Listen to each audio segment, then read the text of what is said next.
Que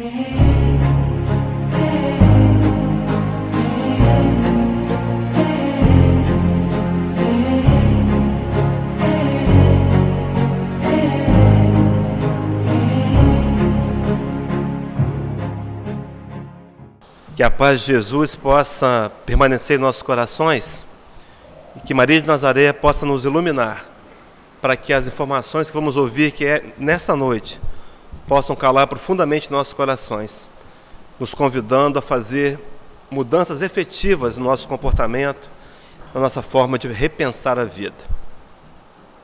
Que Ele nos ampare e nos abençoe. Queridos, esse mês de maio nós recebemos aqui nessa tribuna, em comemoração ao mês da mulher, ao mês das mães, ao mês de Maria também, o mês que a comunidade católica comemora Maria de Nazaré, recebemos inúmeros companheiros discorrendo sobre esse mesmo assunto.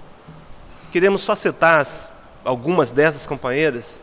Por exemplo, esteve aqui conosco a nossa companheira Luciana Moura, teve também a Adriana Sarmento, Lijamar Iê, enfim, inúmeros companheiros. E me coube então a proposta de falar sobre Maria de Nazaré. Eu confesso aos companheiros que me emocionei muito nessa pesquisa. E estou contando aqui com a ajuda da espiritualidade para não me emocionar agora, porque a minha função aqui é transmitir a mensagem e não me emocionar. Mas para começar a falar de Maria de Nazaré, eu queria convidá-los a voltarem comigo, mentalmente, numa era bem distante, talvez há bilhões e bilhões de anos atrás, numa galáxia qualquer, onde Deus, a suprema inteligência, criadora universal, eterna, teria dado a um Cristo um pedaço de uma massa disforme tirada de um sol qualquer. E dito a ele que transformasse essa massa num planeta, para que espíritos pudessem iniciar uma caminhada de evolução rumo à perfeição. Milhares, bilhões de anos se passaram. Por certo, esse planeta não existe mais. Foi devolvido à matéria, ao universo. Mas aqueles habitantes daquele orbe se transformaram em espíritos felizes, inteiramente puros e desenvolvidos. E dentre eles, por certo, vamos encontrar Jesus, o governador do nosso planeta. E é no livro A Caminho da Luz que o companheiro Emmanuel, através das mãos abençoadas de Francisco Cândido Xavier, no capítulo 1, intitulado A Gênese Planetária, vai nos falar sobre a comunidade de espíritos puros que existe e dirige o universo. E narra-nos assim, brevemente, vou ler um pouco mais rápido, nosso tempo é meio curto, mas diz assim: rezam as tradições do mundo espiritual que na direção de todos os fenômenos do nosso sistema existe uma comunidade de espíritos puros e eleitos pelo Senhor Supremo do Universo, em cujas mãos se conservam as rédeas diretoras da vida de todas as coletividades planetárias. Deixa eu abrir um parênteses bem rápido aqui, companheiros. Nada está perdido e fora do controle. O controle do planeta Terra e de todos os planetas do universo estão nas mãos de Deus. E muito bem cuidado. Continua nosso companheiro Emmanuel, essa comunidade de seres angélicos e perfeitos, da qual é Jesus, um dos membros divinos, ao que nos foi dado saber, apenas já se reuniu nas proximidades da Terra para a solução de problemas decisivos da organização e da direção do nosso planeta, por 2 vezes no curso dos milênios conhecidos. A primeira verificou-se quando o orbe terrestre se desprendia da nebulosa solar, a fim de que se lançassem no tempo e no espaço as balizas do nosso sistema cosmogônico e os pródromos da vida na matéria de ignição no planeta. E a segunda, quando se decidia a vinda do Senhor à face da Terra, trazendo à família humana a lição imortal do seu evangelho de amor e redenção. Emmanuel, então, nos sinaliza, numa literatura espírita, de que essa comunidade de espíritos puros que dirigem o universo reuniram-se em torno, nas proximidades da Terra, por 2 vezes.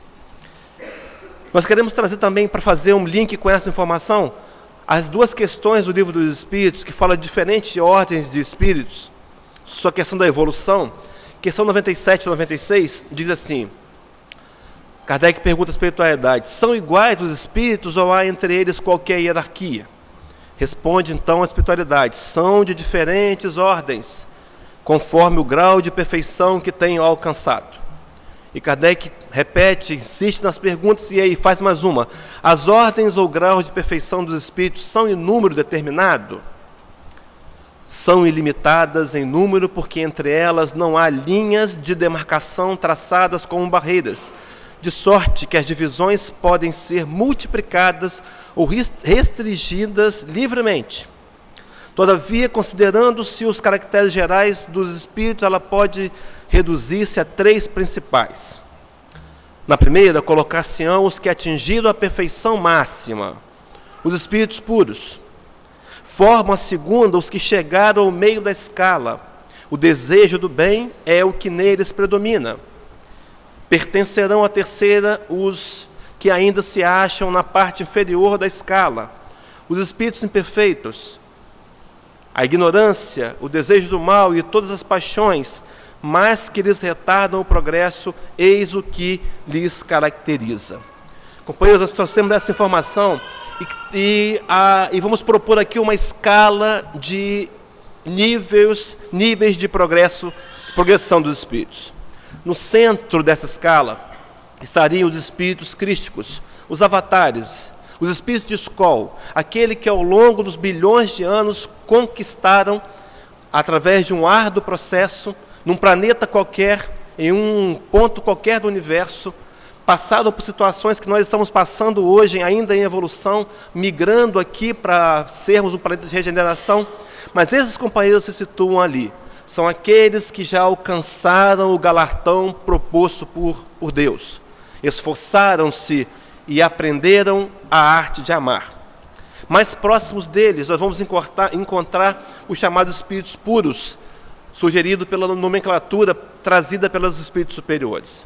Aqueles espíritos que já estão no nível de evolução extremamente alto, caminhando em direção a serem Cristos também. Numa segunda camada, uma terceira camada, abaixo desses, nós encontramos os espíritos medianos, aqueles que já têm um desejo de fazer o bem, embora muitas vezes não consigam, mas já estão numa luta diária. Talvez a maioria de nós nos encontremos nessa categoria. E por fim, a última classe é aquela dos chamados espíritos infelizes ou inferiores, aqueles irmãos nossos que ainda militam no mal, ainda se sentem prazerosos na prática do mal, cheios de viciações, cheios de desejos infames. Esses companheiros estão então nessa quarta camada. Coloquei isso aqui e vou aproximar um pouco para nós percebermos um detalhe importante. Aquele ponto azul. Naquele ponto azul existe uma comunidade de espíritos muito próximos de se tornarem crísticos nesse processo infinito de aperfeiçoamento moral. Nessa comunidade estão os espíritos designados para as tarefas de altíssima importância. Comunidades como essas estão ao redor de todos os orbes, de todos aqueles que já alcançaram a perfeição. Estão bem próximos e são designados para tarefas de altíssima importância. Esses espíritos de imensa relevância e envergadura moral estão ali para cooperarem diretamente com o Cristo. Esses companheiros têm acesso aos Cristos dos seus orbes. Como se fossem no escritório, podem vê-los face a face. E ainda, são espíritos altamente desenvolvidos na arte do amor e da abnegação. No livro Caminho da Luz, quando nos fala daquelas 2 reuniões que aconteceram ao redor do nosso orbe, pela comunidade de espíritos puros que rege o universo, por certo, aquela reunião tinha uma pauta. Nós não sabemos qual é a pauta, ainda estamos distantes de frequentar uma reunião desse quilate. Mas pelo menos 2 assuntos nós podemos afirmar que estavam presentes naquela reunião.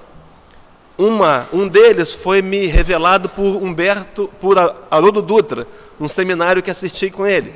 Ele dizia que naquela reunião seria escolhido quem substituiria o governador na direção do planeta. Claro, Jesus viria encarnar entre nós, e alguém na hierarquia ficaria no comando, governando o planeta por cerca de 33 anos.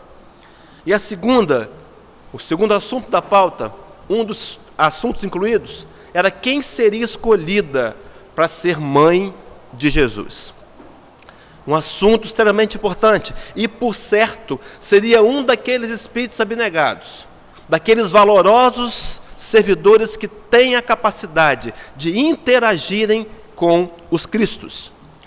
E quem seria escolhido, então, nessa função? Nós colocamos a bolinha azul e vamos passar ali para a foto de Maria de Nazaré, não é?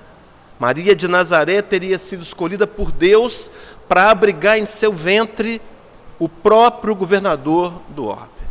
Jesus teria tido um trabalho, segundo o livro Exilados de Capela, entre 3.000 e 4.000 anos, para poder proporcionar ao seu perispírito a capacidade de encarnar no orbe com tantas dificuldades morais ainda.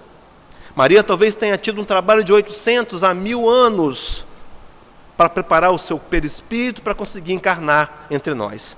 Esse espírito deixa, então, as zonas do universo, os locais de altíssima elevação, e se propõe a vir encarnar e nascer no nosso planeta, para então dar destinação, a continuidade ao grande projeto de Jesus de resgate da humanidade.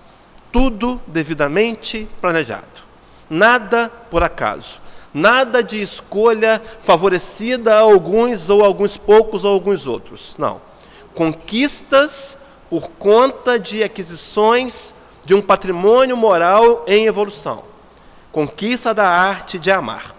E Maria, então, é escolhida porque obedeceu aos mais ricos e mais rigorosos critérios de avaliação. Haviam outras pessoas daquela comunidade que, por certo, também encarnaram para ajudar, foi uma falange daqueles espíritos, daquela comunidade de servidores, para auxiliar nesse projeto. Maria teria sido escolhida por argumentos, itens pautados na justiça divina e na moral ilibada dos valores crísticos. Não foi escolhida por acaso. Por isso o nome indicado teria sido Maria de Nazaré. Pouquíssimas vezes, companheiros, vamos encontrar referência a Maria nos evangelhos sinópticos. Poucas vezes a Bíblia traz uma referência a Maria. Então a doutrina espírita, reconhecendo o valor desse espírito e prestando aqui um tributo a Maria de Nazaré, vai, de uma vez por todas, corrigir esse erro compreensível dessa desvalia e apresentar Maria com seu reconhecido valor e em riqueza de detalhes. Quero dizer para os companheiros que, se não fosse a doutrina espírita, nós não conheceríamos Maria da forma que conhecemos, da forma que vamos conhecer hoje, de uma forma completa.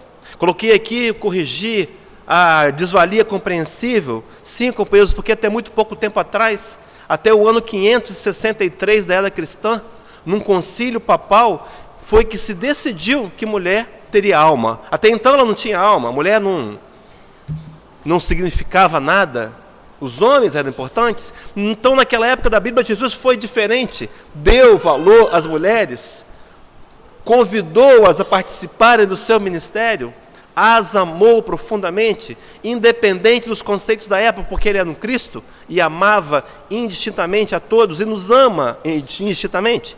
Mas é Maria, então, nesse momento que a doutrina espírita vem reconhecer. Emmanuel, no livro Caminho, Verdade e Vida, lição 171, que foi lida agora pela companheira Delma, vai chamá-la, adjetivá-la de anjo tutelar do cristianismo. No outro momento, no livro Boa Nova, no capítulo 30, que vamos mais tarde trabalhar bastante nele aqui, Humberto de Campos vai chamar Maria de Rainha dos Anjos, reconhecendo a sua posição de altíssima importância nesse escalão que a gente nem consegue imaginar, de tanta luz, de tanta iluminação. No livro Há 2000 anos, Emmanuel, no capítulo chamado Messias de Nazaré, ele vai nos trazer um relato do senador Públio Lentulus falando sobre Jesus. Esse relato eu trouxe para fazer uma ligação com uma outra carta que vamos ver daqui a pouco. Mas diz assim o texto do livro há 2000 anos. Diante de seus olhos ansiosos, dizendo a conversa entre Públio Lento, senador, e Jesus, diante dos seus olhos ansiosos, está a cara personalidade inconfundível e única. Tratava-se de um homem da moço que deixava transparecer nos olhos, profundamente misericordiosos, uma beleza suave e indefinível. Um relato de Públio Lento falando sobre Jesus. E segue: longos e sedosos cabelos molduravam-lhe o semblante compassivo, como se fossem fios castanhos, levemente dourados por luz desconhecida. Sorriso divino, revelando ao mesmo tempo bondade imensa e singular energia, irradiava da sua melancolia a majestosa figura, uma fascinação irresistível.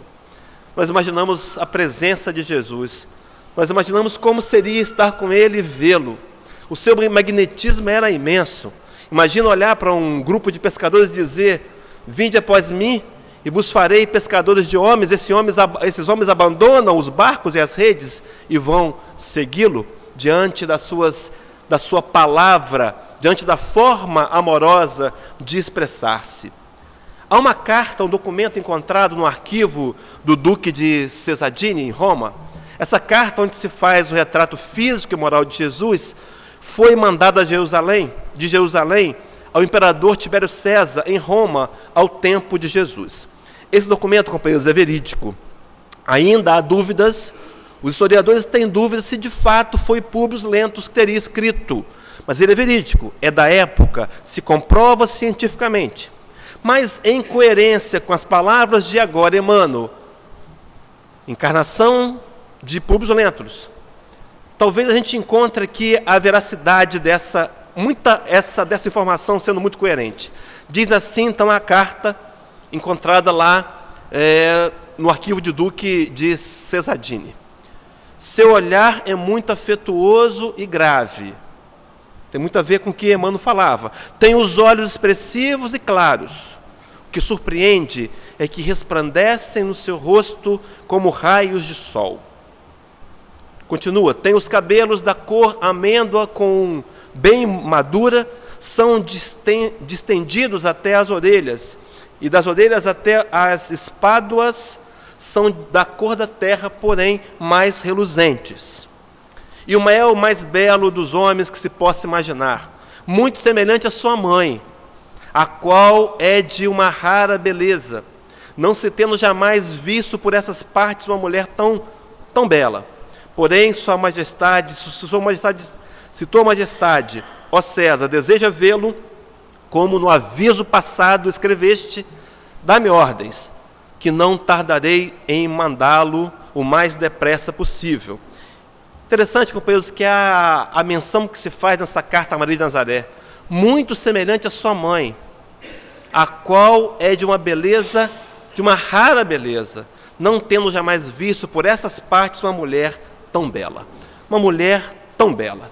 Nós sabemos, companheiros, que a beleza acompanha a evolução moral. Quanto mais evoluídos, mais as linhas, mais os traços são perfeitos. Está aí uma cirurgia plástica que a gente pode fazer sem muito custo, né? Nos tornarmos moralmente melhores. E aí conquistaremos daqui a um tempo a beleza. Seguindo então esse raciocínio, o anjo Gabriel, no livro de Lucas, capítulo 1, os versículos 28, 29 e 30, narra-nos assim: e entrando o anjo onde ela estava, disse: salve, agraciada, o Senhor é contigo. Bendita és tu entre as mulheres. Aquela saudação que nós conhecemos no Evangelho de Lucas. Lucas foi um privilegiado. Foi um daqueles que não militou com Jesus no seu apostolado, mas que teria recebido de Paulo de Tarso informações de um evangelho que Paulo pretendia escrever, mas que não teve tempo. E pede para que Lucas escreva. Mas antes desse encontro, dessa oportunidade de escrever, Lucas se encontra com Maria de Nazaré e recebe dele informações que os outros escritores do Evangelho não receberam. E segue o texto: e vendo Maria e o anjo turbou-se muito com aquelas palavras e considerava que saudação seria essa. Imagina, um espírito superior, ele aparece dizendo, chamando-a de agraciada. E disse-lhe então o anjo: Maria, não temas, porque achaste graça diante de Deus. Até Deus achou graça diante de Maria, mas não da beleza física que foi citada aqui, mas da sua beleza moral, da importância do grau de evolução que esse espírito conquistava. Há um livro que não é espírito, da autora Taylor Caldwell, deve ser esse o formato de ler, chamado Médico de Homens e de Almas. Pesquisava para essa palestra e encontrei nesse livro um diálogo muito interessante, no capítulo 44, que vai narrar-nos também da aparência de Maria. Diz assim, é uma fala de um dos personagens e que vai citá-la aqui, nesse chamado Prisco. Vai dizer, não é possível, quando Prisco vê Maria, não é possível que seja sua mãe, pois tem um ar de eterna juventude, é muito bela, mais bela ainda do que minha mãe adotiva, Íris, ou que minha irmã Aurélia, personagem do livro. A mulher olhou para ele como se lhe ouvisse os pensamentos, voltando para Prisco a profundeza azul de seus olhos. Alguns caracóis de seus cabelos dourados como o sol, parecidos com o de Jesus, né? Tinham escapado do turbante azul escuro e se agitavam sobre sua fronte branca ao sopro do vento árido. Sua boca era suave e descolorida, cheia de ternura. Mas foi sua imobilidade que impressionou Prisco. A imobilidade do seu corpo jovem, a imobilidade da sua notável beleza.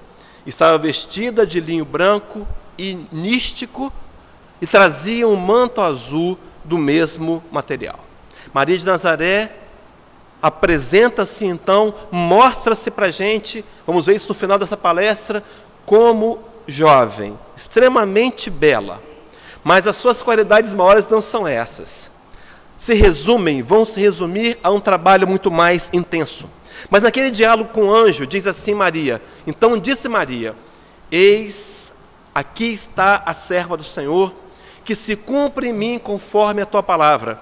E o anjo se ausentou dela. Companheiros, talvez essa seja para a gente uma das primeiras informações importantes para nós refletirmos nessa noite. Maria, então, apresenta um cântico, que os católicos chamam de Magnificat. E esse cântico, ele é registrado somente por Lucas. Mas a primeira lição a trazermos aqui, companheiros, de Maria para cada um de nós, é essa inteira submissão à vontade de Deus. Assim são os espíritos superiores. Quando convocados a uma tarefa, a uma missão, quando convidados a repensarem suas histórias, eles se colocam à disposição. Assim foi com Maria. E quantas vezes, companheiros, nós ainda estamos diante dos convites e oportunidades que a casa espírita ou a causa espírita nos propõe, recuamos, dizemos que não podemos, tecemos um rosário de desculpas e justificativas, até lógicas, que muitas vezes nos enganamos a nós mesmos. Mas é preciso, diante desses convites, lembrarmos de Maria, lembrarmos de Jesus, lembrarmos dos espíritos superiores, que diante da proposta de atividade de trabalho, sempre dirão sim.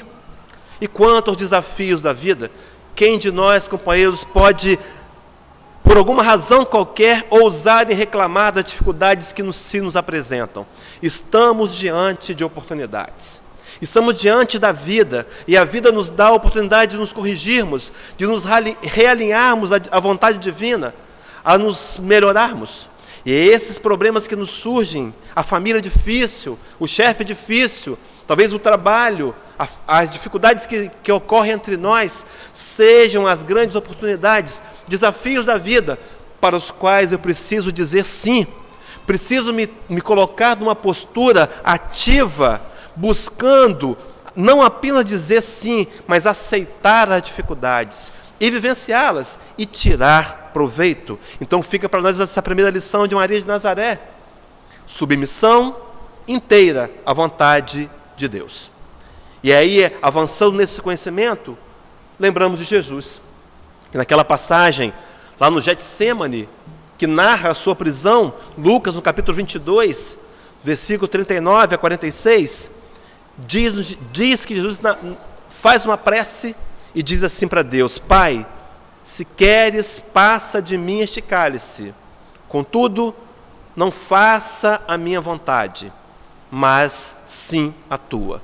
Jesus inteiramente submisso à vontade de Deus. Maria, a seu exemplo, mãe nessa encarnação, também submissa à vontade de Deus. E o que temos feito, companheiros? Temos nos revoltado? Temos ficado zangados com Deus? Nos aborrecido porque Deus não faz da nossa maneira?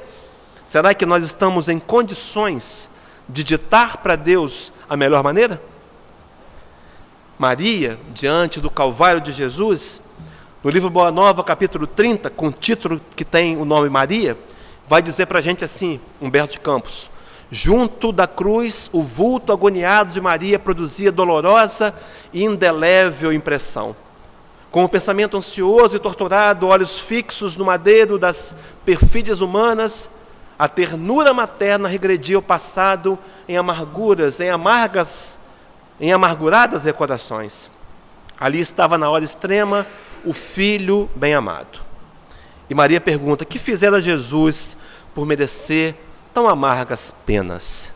Queridos, Maria, diante da dor, tirando o seu filho crucificado injustamente, humilhado, esbofeteado, talvez por nós no passado, mas agora tirado da cruz, e ela não se revolta.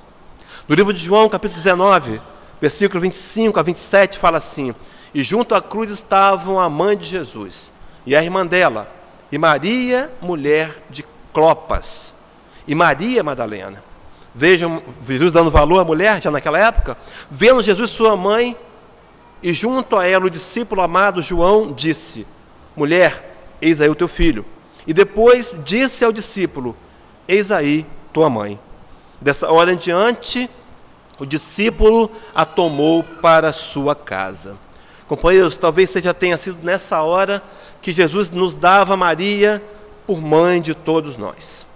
Maria, espírito tutelar do cristianismo, mãe de todos nós. Sem dúvida alguma, esse espírito que nos nossos momentos de dificuldades podemos e devemos recorrer, sabendo do seu valor e do trabalho que ela desenvolve no mundo espiritual. No livro Momentos de Ouro, Maria Dolores tem uma poesia chamada Retrato de Mãe, já dita aqui, já bem falada aqui pelos companheiros que me antecederam, mas vai nos contar do resgate de Judas. E eu queria voltar lá do nosso mapa, lá do nosso planeta, para entender algumas regiões espirituais do mundo invisível. Ali está o nosso planeta. Observem que há uma linha da superfície do solo para baixo. Nessa linha estão duas regiões abismais, duas regiões de trevas. O abismo chamado trevas. Estão esses relatos no nosso lar, capítulo 44, e no mundo maior, capítulo 17. Regiões de extremo sofrimento, daqueles que desencarnam ainda ligados à matéria e ligados ao mal, cheios do desejo voluntário de praticarem o mal. Muitos formam falanges que são contrárias e se formam inimigos de Jesus. Na linha vermelha, na linha do nosso orbe, entre nós, nas esferas terrestres, há também inúmeros espíritos em sofrimento. Talvez ainda não compreendendo que se desligaram da matéria. Muitos estão entre nós. E há a região do umbral. Esse primeiro umbral, o umbral denso, tem 50 quilômetros. Está no livro Instruções Psicofônicas, no capítulo 31, o espírito Eugênio S. Vitor. 50 quilômetros do umbral denso. E acima dele, 950 quilômetros, o umbral leve. E acima delas, as regiões superiores. E acima deles, as esferas resplandecentes. Coloquei essa analogia, essa figura, com para mostrar ali aquela região, aquele ponto vermelho, aonde nós vamos encontrar o Vale dos Suicidas. Era lá que Judas Iscariotes estava. Ele teria se enganado, ele cometeu um engano. Ele imaginava, na narrativa de Humberto de Campos, que se ele pressionasse Jesus, ele esperava o Jesus guerreiro, dominador, que dominasse fisicamente a região que lhes pertencia, que pertencia aos hebreus. Então ele imaginou, Jesus não vai se deixar ser preso. E a sua angústia diante dos fatos que aconteceram após aquela prisão, que culminam na crucificação, levam a uma profunda tristeza e ele tira a própria vida. E vai para o Vale dos Suicidas.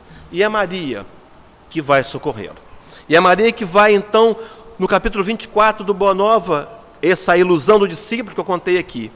E na poesia de Maria Dolores, narra-nos assim: por mais recuses o diálogo de Maria com Judas, não me altero. Amo-te, filho meu, amo-te e quero ver-te de novo a vida, maravilhosamente revestida de paz e luz, de fé e elevação. Virás comigo à terra, perderás pouco a pouco o ânimo violento, terás o coração nas águas do bendito esquecimento. Numa existência de esperança, levar-te-ei comigo, a remansoso abrigo, dar-te-ei outra mãe, pensa e descansa. E Judas, nesse instante, como quem olvidasse a própria dor gigante, ou como quem se desgarra de pesadelo atroz, perguntou: quem sois vós? Que me falais assim, sabendo-me traidor? Sois divina mulher, irradiando amor, ou anjo celestial, de quem presinto a luz? No entanto, ela, a fitá-lo frente a frente, respondeu simplesmente: meu filho, eu sou a mãe de Jesus. Maria de Nazaré, então, deixa a sua região e vai em socorro do próprio Judas, aquele que traíra e levara o seu filho ao martírio da crucificação. Tal qual Jesus. Há uma passagem do Novo Testamento, na carta de Pedro, capítulo 3, versículo 18 e 19, que as pessoas, as religiões comumente não conseguem explicar. Mas é aquela que diz assim: pois também Cristo morreu, uma única vez, pelos pecados, o justo pelos injustos, para conduzir-vos a Deus. Vejam bem que é para conduzir-nos a Deus, dando-nos exemplo da autoconquista da salvação. Morto sim, na carne, mas vivificado no Espírito, no qual também foi e pregou aos espíritos em prisão. Teria ido Cristo também nas zonas infernais, nas trevas, nas cavernas, pregar aqueles espíritos. E Maria, a seu exemplo, vai em socorro de Judas. E agora Jesus, no capítulo 23 de Lucas, versículo 34, diz assim: Pai, perdoa-lhes porque não sabem o que fazem. Jesus, no martírio, no Calvário, cravos de cerca de 20 centímetros transpassavam seus punhos e seus tornozelos. E ele, diante daquela multidão que escarnecia e zombava, é capaz de amorosamente perdoar e dizer: Pai, perdoa, eles não sabem o que fazem. A exemplo de Maria, que nos deixa então uma segunda lição nessa noite: a lição do perdão incondicional. Companheiros, eu queria colocar uma pergunta que talvez nos incomode: a quem ainda precisamos perdoar? A quem você precisa ainda perdoar? A exemplo de Maria de Nazaré. A quem vamos sair daqui e perdoar? A quem? Será que vamos nos permitir ainda guardar nosso coração, esse compartimento secreto, cheio de rancor e ressentimento, que vão aos poucos nos adoecendo, física, mental e emocionalmente? E quem sabe até espiritualmente? É preciso aprendermos a lição de Maria, da abnegação, e agora a lição do perdão incondicional. No livro Memória de um Suicida, Dona Ivone Pereira do Amaral vai contar para a gente a história do espírito Camilo Castelo Branco. E vai nos revelar uma entidade mantida por Maria no plano espiritual, chamada Legião dos Servos de Maria. Uma das obras beneméritas da Mãe de Jesus. Uma das. Então Maria, no plano espiritual, teria ido socorrer Judas porque fazia parte de uma falange de espíritos que socorrem e amparam os suicidas. Claro que isso não vai nos estimular aqui a tirar a vida para ser socorrido por Maria, de forma nenhuma. Sabemos o sofrimento no Vale dos Suicidas, não é? Dona Ivone fala que algumas almas ficam ali, alguns espíritos pairam ali por cerca de 200 anos em sofrimentos. Mas essa instituição, essa legião dos servos de Maria, eles socorrem os sofredores nessa região do Vale dos Suicidas, orientados, dirigidos pela presença espiritual de Maria. E lá tem um hospital, chamado Hospital Maria de Nazaré. Esses companheiros que indevidamente adentram ao plano espiritual pelas portas do suicídio e que depois acordam extremamente arrependidos por conta de um sofrimento que eles mesmos lhe impõem, são socorridos no momento adequado, depois de um tempo correto, um tempo necessário, são levados a um hospital. E lá recebem tratamento, nessa colônia correcional. E de lá depois são levados a uma cidade universitária, onde na Mansão da Esperança recebem o treinamento, recebem a informação, para que possam mais uma vez reencarnarem e tentarem dessa vez corrigirem-se e se melhorarem e avançarem no caminho da perfeição. Então fica aqui para nós mais uma lição de Maria de Nazaré, essa lição do constante servir. Companheiros, nós imaginávamos que a vida espiritual fosse nos trazer contemplação, descanso, tranquilidade. Enganamo-nos de novo, porque lá do outro lado vamos trabalhar e incessantemente, porque é através do serviço que construímos a capacidade de amar. E que bom que nós podemos aqui agora, nessa oportunidade, começar a servir. Porque é servindo aqui que despertamos no nosso coração os sentimentos da caridade, os sentimentos da piedade, da misericórdia, da compaixão, que não vem de outra forma a não ser por olhar pelos nossos irmãos mais necessitados e procurar enxergar neles o nosso igual e amá-los incondicionalmente e desenvolver esse amor através da caridade. O que levaria Allan Kardec, o codificador, a, parafraseando Paulo de Tarso, dizer que fora da caridade não há salvação.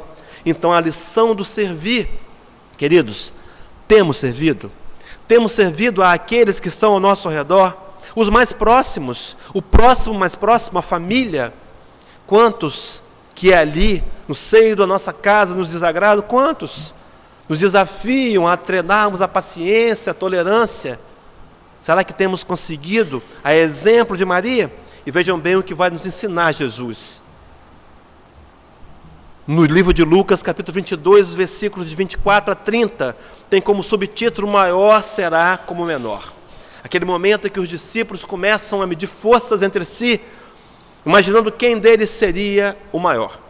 E o Cristo quebra um dos grandes paradigmas da história. Ele diz: seja o maior aquele que mais sirva. Aquele que dentre vós quiser ser o maior, seja o que mais sirva. Será que Maria de Nazaré teria aprendido a servir com o próprio Jesus? Por certo que sim. No livro Boa Nova, capítulo 30, no título Maria, vou narrar duas histórias aqui, resumidamente. Primeiro vai dizer assim: a fala de Maria para aqueles sofredores que a procuravam. João teria levado para Éfeso, agora numa casinha simples, no alto da colina, com vistas para o mar. Se fosse na Praia da Costa, era uma fortuna essa casinha, não é? Mas leva Maria para lá e os visitantes que estão ali, as pessoas que estão ao redor, escutam que Maria está morando ali agora em Éfeso e vão procurá-la. E ela senta com aqueles companheiros de jornada, sofredores, e começa a contar o Evangelho de Jesus, narra as histórias do Cafarnaum, narra a história dos milagres, chamados milagres de Jesus, e aqueles homens saem dali confortados, e ela diz assim para aqueles homens no final das suas conversas: isso também passa. Dizia ela carinhosamente: só o reino de Deus é bastante forte para nunca passar em nossas almas, como eterna realização do amor celestial. Afirmando e reafirmando aqui a fala definitiva do Cristo, que o reino de Deus está dentro de cada um de nós. E é uma construção pessoal, um aprimoramento que requer dedicação, esforço, sacrifício. Ainda no livro, continua, lá no livro capítulo 30 do Boa Nova, sua choupana era então conhecida pelo nome de Casa da Santíssima. E a explicação porque Maria Santíssima, né? O fato tiver origem em certa ocasião, quando um daqueles miseráveis e leprosos, depois de aliviado de suas chagas, lhe auscultou as mãos, reconhecidamente murmurando: Senhora, sois a mãe do nosso mestre, sois nossa mãe santíssima. Então, espíritas, podemos chamar sim Maria de Nazaré de mãe santíssima, porque ela é a nossa mãe santíssima. Continuando no livro Boa Nova, ainda no capítulo Maria, enlevada às suas meditações, Maria viu aproximar-se o vulto de um pedinte. Minha mãe, exclamou o recém-chegado, como tantos outros que recorriam ao seu carinho. Venho fazer-te companhia e receber a tua bênção. Maria, maternalmente, o convidou a entrar. Maternalmente, ela o convidou a entrar. O peregrino lhe falou do céu, confortando-a delicadamente. Comentou as bem-aventuranças divinas que aguardavam a todos os devotos, os devotados e sinceros filhos de Deus, dando a entender que lhe compreendia as mais ternas saudações do coração. Maria sentiu-se empolgada por tocante surpresa. Até então só doava o consolo e o conforto, e agora recebe um viajante estranho que, ao contrário, é ele que lhe fala das bem-aventuranças do reino de Deus para aqueles que herdarão por conta de terem conquistado aqui os valores morais do amor incondicional, do perdão, da capacidade de servir, da abnegação. Foi quando o hóspede anônimo lhe estendeu as mãos generosas e lhe falou com profundo acento de amor: minha mãe, vem aos meus braços. Tomada de comoção profunda, viu nelas nas mãos duas chagas, como as que seu filho revelava na cruz. E instintivamente dirigiu o olhar ansioso para os pés do peregrino amigo. Divisou também aí as úlceras causadas pelos cravos do suplício. Não pôde mais. Compreendendo a visita amorosa que Deus lhe enviava ao coração, bradou com infinita alegria: meu filho, meu filho. Sim, minha mãe, respondeu Jesus, sou eu. Venho buscar-te, pois meu Pai quer que sejas no meu reino a rainha dos anjos. E naquele momento, então, Maria de Nazaré desencarna e é levada por um cortejo de espíritos superiores às regiões mais sublimes do mundo espiritual. Interessante que há uma história de Chico Xavier falando sobre esse retrato. Uma história conhecida. Chico, muito devoto de Maria de Nazaré, admirador profundo de Maria. E ele gostaria, na sua curiosidade, de saber como Maria era. E indaga a Emmanuel, seu mentor espiritual, e diz: Emmanuel, como é que é Maria? E, para sua surpresa, Emmanuel lhe diz: olha, Chico, você acha que na minha condição de elevação eu consigo ver Maria? Não é? Mas Chico Xavier era persistente, insistente, e se lembrou do livro de Dona Ivone Pereira do Amaral, Memória do Suicida. E no livro narra que na instituição do Hospital Maria de Nazaré tem um quadro com a foto de Maria de Nazaré. E insiste: Emmanuel, você pode ir lá no hospital. Lá Emmanuel podia ir, não é? Vá lá para mim. E vamos fazer um retrato falado de Maria. E chamou um amigo, um conhecido. Isso era 1983, me parece. Ele queria fazer uma comemoração especial, o Dia das Mães, de 1984. Se não for 83, 84, 84, 85, tá, gente? Isso é detalhe. E aí chamou esse desenhista e fotógrafo, e Emmanuel começa a narrar para Chico o formato do rosto de Maria. E esse desenhista começa a desenhar. Foram 20 sessões na cidade de São Paulo, na capital. E depois sai a imagem que Maria de Nazaré se apresenta. Dessa forma, com esses olhos claros, esse cabelo castanho dourados, essa aparência serena, tranquila e calma. E talvez isso tenha satisfeito a Chico Xavier. E então, companheiros, a gente volta a falar de Maria de Nazaré para lembrar que ela é mãe, de fato, de todos nós. Essa mulher, esse espírito de altíssima evolução moral, tem hoje em suas mãos a direção de inúmeras tarefas que também nos beneficiam. Tarefas essas em que a sua pleia de espíritos superiores contam conosco. Queridos, o plano espiritual não trabalha só. Ele nos convida a todos os momentos a sermos participantes ativos dessa obra de redenção da humanidade. Talvez daqui a alguns bilhões de anos, quando a Terra já não existir mais, diz o cientista que isso vai levar 5,4 bilhões de anos. Então é bem provável que daqui a esse tempo todos nós sejamos perfeitos. E quem sabe poderemos encontrar com Maria pessoalmente numa audiência, né? Quem sabe poderemos ser recebidos por Jesus, como diz lá Paulo de Tarso no capítulo 13 da carta aos Coríntios, primeira carta, que um dia nós o veremos face a face. Mas Maria então é mãe santíssima, espírito extremamente especial, e Maria é mãe.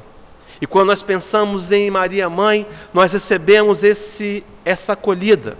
Nós sentimos em nosso coração essa presença materna que também nos conforta e que nos consola.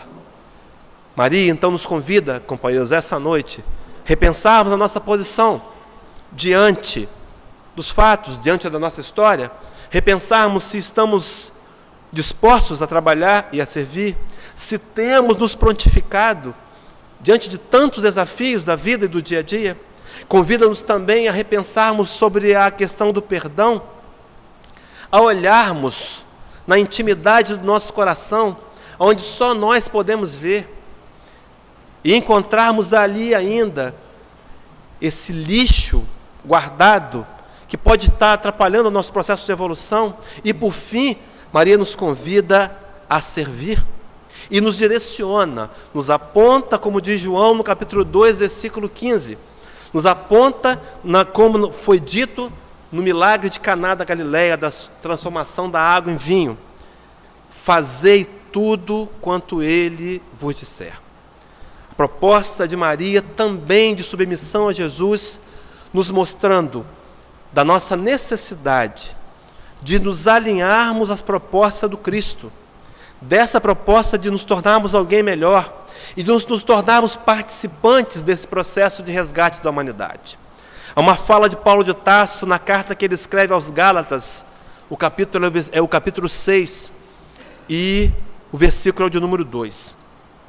Diz assim, Paulo de Tarso: levai as cargas uns dos outros, e assim cumprireis a lei do Cristo. Fazei tudo quanto ele vos disser. E ele disse certa vez: um novo mandamento vos dou, e o meu mandamento é este, que vos ameis uns aos outros, assim como eu vos amei. Coloca-se como exemplo: fazei tudo quanto ele vos disser. Aquele que dentre vós quiser ser o maior, seja aquele que mais sirva. Fazei assim, fazei tudo quanto ele vos disser.